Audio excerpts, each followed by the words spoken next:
बहुत बहुत स्वागत और बहुत बहुत बधाई। 18 साल बेमिसाल कह सकते हैं और सोसाइटी सज चुकी है और सब कुछ बिल्कुल नया नया सा लग रहा है। आज जब आप सेट पर आए तो लिटरली आपको भी लगा कि आज फर्स्ट डे जैसा कुछ है, बिल्कुल नई सोसाइटी सब कुछ, या फिर लगा कि मैं सच में सालों से करता आ रहा हूँ? नहीं, सच में आज तो खास दिन है ही। ऑफकोर्स 2008 28 जुलाई का पहला दिन जब ये टेलीकास्ट हुआ। शूटिंग हालांकि हमने थोड़ा सा पहले शुरू कर दिया था, तो तब सच में किसी को यकीन, मतलब ऐसा कौन सोच सकता है कि 18 साल तक ये सीरियल चलेगा। और इसी तरह 18वें साल में भी ये टॉप 10 में ये सीरियल होगा। बट ये लोगों का प्यार, लोगों के आशीर्वाद, आज भी लोग इतने प्यार से मिलते हैं, इतने आशीर्वाद देते हैं। तो मतलब कभी कभी सोचते, जैसे आज भी हम लोग बैठे थे सब आर्टिस्ट, तो हम लोग यही सोच रहे थे कि जब पहला एपिसोड कर रहे थे तभी हमें, या पहला एपिसोड हमने एक्चुअली सबने साथ में मिल के देखा था जी। तो तब यकीन, मतलब ऑफकोर्स किसी को यकीन नहीं था कि इतना लंबा चलेगा। बट आज देखिए 18 साल हो गए और बहुत ही खुशी हो रही है। क्या यूएसपी सोचते हैं दिलीप जी आप इस शो की? यूएसपी मैं समझता हूँ कि जो कैरेक्टर्स का इनोसेंस है, आई थिंक वो सबसे पहले तो लोगों के साथ क्लिक कर गया। तो जैसे मान लो भिड़े और जेठालाल के बीच में अगर झगड़ा होता भी है, बहुत मतलब हाई लेवल झगड़ा होता है, लेकिन फिर अचानक मतलब बाद में सब भूल करके वापस जैसे थे वैसे हो जाते हैं, तो मतलब मन में, दिल में कोई रखता नहीं है। आई थिंक ये हमें अपने निजी ज़िंदगी में भी सीखना चाहिए कि चाहे किसी से भी अपना मन मुटाव हो तो फिर उसको सुलह कर लेनी चाहिए, क्योंकि आगे ज़िंदगी में और रखा क्या है। हम सब हंसी खुशी के साथ जिए और एक दूसरे के साथ मिलजुल कर जिए, क्योंकि जब आप अपने मन में कोई अगर ऐसे खट्टापन रखते हैं तो फिर वो थोड़ा बढ़ता जाता है और फिर न जाने बहुत बड़ा स्वरूप कभी ले लेता है। तो मैं समझता हूँ कि ये जो यूएसपी है इस शो की, और दूसरा ये कि हर एज ग्रुप के लिए कुछ ना कुछ रिलेट करने के लिए, जैसे पहले टप्पू सेना बच्चे थे, मतलब छोटे थे, तो बच्चों के लिए बच्चे रिलेट कर सके ऐसा था। जेठालाल के कैरेक्टर, तो वो एज के लोग उसके साथ रिलेट कर सकते थे। लेडीज़ हैं, फिर बड़े बुजुर्गों के लिए चंपक चाचा है। तो इस तरह से मैं समझता हूँ कि हर एक एज ग्रुप के लिए कुछ ना कुछ लोग रिलेट कर सके, ऐसा इसमें था। और जो कॉमेडी है वो मैं समझता हूँ कि बहुत ही क्लीन कॉमेडी, मतलब पूरा फैमिली एक साथ बैठ के देख सकता है। तो आई थिंक ये सारी चीज़ें हैं जो लोगों को आई थिंक शायद क्लिक हो गई। कॉमेडी करना इतना फोन पे जमा सॉरी क्या हुआ? फोन बज रहा है, वो फोन उल्टा रखो। कहा कॉमेडी के बारे में, कॉमेडी करना से इतना आसान नहीं होता, डिफिकल्ट होता है, वो भी एकदम क्लीन कॉमेडी। इसके बारे में क्या कहना चाहेंगे सर? आप लोग कितनी बार लिखते थे ना कि रिहर्सल करते हैं एक क्लीन कॉमेडी लाने के, ताकि फैमिली के साथ बैठ के देखा जाए आज भी? नहीं, रिहर्सल से ज़्यादा विजिलेंट होना बहुत ज़रूरी है। मैं समझता हूँ कि जब कोई स्क्रिप्ट आती है तो ऑफकोर्स एक तो स्क्रिप्ट के ऊपर आसिफ भाई और सारे राइटर्स बहुत मेहनत करते हैं। फिर जब हमारे पास एज एन एक्टर मतलब स्क्रिप्ट आती है तो हम चाहते हैं कि इसमें कुछ और, क्योंकि कभी कभी क्या होता है कि सेट को लेकर के या किसी मूवमेंट को लेकर कोई अच्छा सा पंच में सूझ जाता है तो हम उसको इनकॉर्पोरेट कर देते हैं।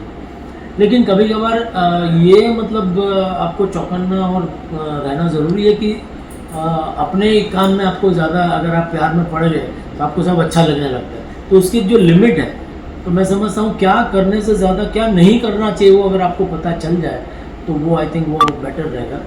तो मतलब जेठालाल और बबीता जी का जो ट्रैक है, I think that is a very thin line, कि उसमें ज़रा सा भी इधर हो गए तो थोड़ा सा वल्गर होने में वक्त नहीं लगता। तो वो हमेशा हर सीन करते वक्त मैं बहुत ही ध्यान रखता हूँ कि इसको ज़रा सा भी ये ऐसी फीलिंग ना है कि भाई ये थोड़ा सा वो बढ़ जा रहा है। वो थोड़ा विजिलेंट रहना बहुत ज़रूरी रहता है ख़ास तौर पे। और आमतौर पे क्या होता है कि जब आपकी एक कोई काम सक्सेसफुल हो जाता है तो आप भी थोड़े से लेट बैक होता है कि हाँ ठीक है ना, अभी तो सक्सेसफुल है, जो भी करेंगे लोगों को पसंद आएगा। पर ऐसा नहीं है, इसके साथ आपकी जिम्मेदारियाँ बढ़ती हैं, क्योंकि लोग आपको बहुत ही चाव से देखते हैं। तो अगर छोटी सी भी अगर गलती आपसे हो जाती है। 18 साल बेमिसाल होते हैं। कोई एक पल जो आज भी दिलीप एज दिलीप जोशी अगर मैं कहूँ तो एक मोमेंट मैं कभी नहीं भूल पाऊँगा, वो ये है कि बच्चन साहब जब हमारे सेट पे आए तो मैं उनका डाई हार्ट फैन रहा हूँ। आई मीन अभी भी हूँ, बचपन से लेकर। और बचपन में उनकी सारी फिल्में थिएटर में जाके देखी, और कभी सपने में भी सोचा नहीं था कि एक दिन उनके साथ ऐसे साथ में खड़े रहेंगे और कोई सीन कर रहे होंगे। तो वो एक जो मोमेंट है वो बहुत ही सरियल था कि बच्चन साहब के साथ मैं सीन कर रहा हूँ। तो या वो एक बहुत ही मैजिकल मोमेंट था मेरे लिए पर्सनली। सर लास्टली जानना चाहेंगे आपने इतने सारे किरदार, इससे पहले बहुत सारे किरदार निभाए, बट ये जो किरदार आपकी झोली में वो कैसे आया, थोड़ा जानना चाहेंगे। कास्टिंग कैसे हुई थी और जब हो रही थी तो आपको पता चला था या आपको लग गया था कि ये किरदार मेरे लिए ही बना है, या क्या कुछ हुआ था वो उस मोमेंट में, थोड़ा बताइए। एक्चुअली आसिफ भाई और मैं, हम दोनों कॉलेज के टाइम से एक दूसरे को जानते हैं। हालांकि एक कॉलेज में नहीं थे, हम अलग अलग कॉलेज में थे, लेकिन इंटर कॉलेज कॉम्पिटिशन में हम लोग पार्ट लेते थे, ड्रामा कंपटीशन होते थे उसमें। तो वहाँ हमारी वो कंपटीशन में हमारी मुलाकात होती थी। तो तभी एक प्ले उन्होंने बहुत अच्छा किया था, बॉबी ब्रेकर करके, और उसमें एक हकलाने का कैरेक्टर के बहुत ही सुंदर उन्होंने किया था। तो मैंने वो देखा तो मैं उनको मिलने गया था कि अरे बहुत मस्त किया आपने, अगर ऐसे हमारी जान पहचान हो। फिर उन्होंने भी मेरा इंटर कॉलेज में प्ले देखा, तो ऐसे जान पहचान 80s से आई थिंक हमारी है। और उसके बाद जब भी उन्होंने कोई भी सीरियल के साथ वो जुड़े रहे, उन्होंने हमेशा मुझे बुलाया है। एक गुजराती सीरियल सबसे पहले वो एग्जीक्यूटिव प्रोड्यूसर थे उसमें, खेल करके, तो उसमें भी उन्होंने मुझे कास्ट किया था। फिर एक और हिंदी सीरियल थी जिसमें वो एग्जीक्यूटिव प्रोड्यूसर थे, कभी है कभी वो, तो उसमें भी उन्होंने मुझे कास्ट किया था। उसके बाद उनकी पहली सीरियल हम सब एक है, तो उसमें भी उन्होंने मुझे कास्ट किया था। उसके बाद आई थिंक बीच में एक डेली सोप था, मैं उसमें नहीं था मैं, बाकी उसके अलावा उनकी हर सीरियल में उन्होंने मुझे रोल दिया है। तो जब तारक मेहता चल रहा था, मतलब कास्टिंग चल रही थी, तब मैं ऑलरेडी कोई सीरियल कर रहा था। तो उन्होंने मुझे बोला कि ऐसी ऐसी है सीरियल में बना रहा हूँ, और ये तारक भाई की ये दुनिया ने उम्दा चश्मा, एक मैगजीन, गुजराती मैगजीन में ये आता था। तो वो तो बचपन से हम लोग पढ़ते आ रहे थे, और उन्होंने जब बोला तो मैं एकदम एक्साइटेड हो गया कि अरे क्या बात है। लेकिन मैं कहीं और कमिटेड था महीने के 20 दिन, तो मैंने कहा कि मैं कैसे कर पाऊँगा, क्योंकि वहाँ अपना कमिटमेंट है। तो बोले ठीक है, बोले अभी तो बहुत प्लानिंग स्टेज पे है, तो अभी तो देखेंगे बाद में। तो फिर उसके बाद उनको पहले पता चला कि मैं जो सीरियल कर रहा था वो बंद हो रही है, तो उन्होंने फिर से मुझे फ़ोन किया कि अरे आप जो कर रहे सीरियल वो बंद हो रही है, तो अभी, तो बोला ऑफकोर्स अभी तो करेंगे ही। तो फिर ऐसे फिर उनकी ऑफिस में मैं गया मिलने, और उन्होंने मुझे बताया कि भाई ये चंपकलाल और जेठालाल, मैं आपको चॉइस देता हूँ, आपको कौन सा रोल करना है। तो मैंने कहा कि चंपकलाल तो मैं लगूंगा नहीं, जेठालाल भी नहीं लगूंगा, क्योंकि जो तारक भाई का जो आता था गुजराती में, उसमें कैरिकेचर्स भी आते थे सब कैरेक्टर्स। तो उसमें जो जेठालाल का कैरिकेचर होता था वो बहुत ही दुबला पतला और ऐसा चार्ली मुस्टाच और ऐसा हुआ करता था। मैंने कहा उस हिसाब से तो मैं ये लगूंगा नहीं, लेकिन मैं जेठालाल का किरदार में कोशिश कर सकता हूँ। तो बोले ठीक है, बोले मुझे पता है आप जो भी करेंगे बढ़िया ही करेंगे। तो इस तरह से फिर जेठालाल का किरदार मुझे मिल गया, और फिर बस धीरे धीरे हम लोग शूटिंग शुरू हुई, और सब कोशिश कर रहे थे कि हम बेस्ट कर सकते हैं। तो करते करते करते आज यहाँ तक पहुँच गए। दर्शक आपको इतने सालों से देख रहे हैं छोटे पर्दे पे, और you are one of the top most and favourite actor in Indian audience. पहले दिन से आज तक आप हूबहू लग रहे हैं, कोई चेंजेस नहीं है। तो अपने फिटनेस के लिए आप कितना ध्यान रखते हैं, क्योंकि आपका बहुत सारा वक्त यहाँ काम करने में चला जाता है। How you take care of your self? नहीं, एक तो घर का खाना हमेशा, तो मेरी वाइफ को जितना थैंक, मतलब इसके पीछे उनका भी बहुत बड़ा हाथ है। तो कभी कभी 7 बजे की शिफ्ट होती तो भी सुबह 5 बजे उठ के वो मेरे लिए टिफ़िन बनाते हैं। तो आज भी मतलब वो रास्ता चालू है कि घर का खाना है, और थोड़ा सा एक्सरसाइज जब मौका मिले तो वॉकिंग वगैरह थोड़ा सा मैं कर लेता हूँ, क्योंकि ये एक्टर के लिए तो देखिए वो ही यही सब ध्यान रखना, क्योंकि आपको जब कॉमेडी करनी है तो उसमें एनर्जी भी चाहिए, तो उसके लिए आपको थोड़ा फिट रहना ज़रूरी है। तो डेफिनेटली थोड़ा सा वो ध्यान तो रखना ही पड़ता है।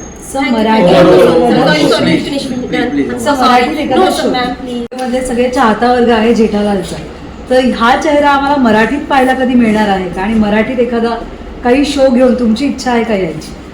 और मराठीमध्ये केवढे एक से बढ़कर एक प्रशांत दामले आणि किती मोठे मोठे कलाकार आहेत। You are not less than him. नाही, पण मराठी मला मराठी येते ऑफकोर्स, पण मराठी सिरियल करायसाठी तुमची मराठी एकदम शुद्ध असावी पाहिजे आणि एवढी शुद्ध मराठी मला येत नाही कारण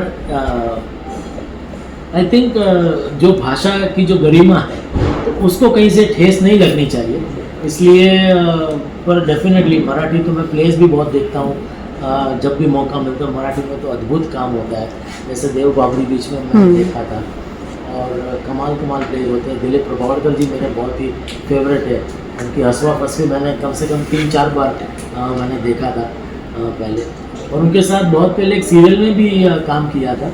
अनफॉर्चुनेटली वो सीरियल आ नहीं पाई, बट उनके साथ मुझे मौका मिला था। दिलीप प्रभावड़कर जी, अमिताभ खोपकर जी, तो ये थे कलाकार मेरे साथ में। तो बहुत ही डेफिनेटली मराठी में तो अगर कभी मौका मिला कोई छोटा मोठा रोल करने तो मैं जरूर करणार। प्लीज चला हवं द्या महाराष्ट्राची हसत पाहता का तुम्ही? हो आम्ही ते गेले होते ना, ते 500 एपिसोडचा Yes. सेलिब्रेशन तेव्हा आम्ही गेले होते ते त्याच्यामध्ये पण एकचे एक अप्रतिम कलाकार आहेत आणि सगळ्यांचं टायमिंग म्हणजे अप्रतिम टायमिंग, आणि आम्ही गेलो होतो 500 शोचा ते सेलिब्रेशन Yes. आम्ही पण हसून आमचं पोट दुखायला आला.